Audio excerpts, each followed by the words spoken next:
একসাথে অনেকগুলো বাসন থাকলে যেমন শব্দ হবে, তেমনি বাসনগুলোকে যদি সাজিয়ে রাখি তাহলে দেখতে সুন্দর লাগবে।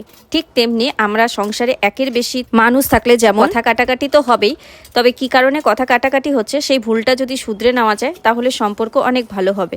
হ্যালো এভরিওয়ান, আমি প্রিয়াঙ্কা। আমার নতুন একটা ভিডিওতে সবাইকে অনেক অনেক ভালোবাসা। জানো, দুদিন থেকে মনটা খুব খারাপ, কারণ বরের সাথে একটু কথা কাটাকাটি লেগেছে। আর যে কারণে লেগেছে, বরমশাই কোনোভাবেই স্বীকার করছে না তার ভুল। আর ও যেহেতু ভুলটা স্বীকার করছে না, তাই নিজে খুব কষ্ট লাগছে যে আমি ভুল করিনি, তারপরেও কেন আমাকে দোষী করা হচ্ছে।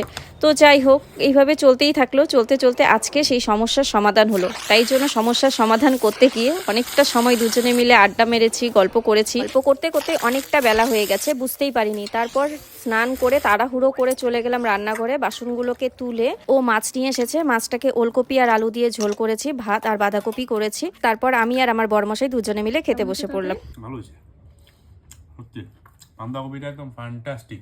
তাই বুঝি সত্যি ঝগড়া করলে এমন খাওয়া পাবা না, মানে থাকবে থাকবে। মাছের ঝোলটা ফ্যান্টাস্টিক,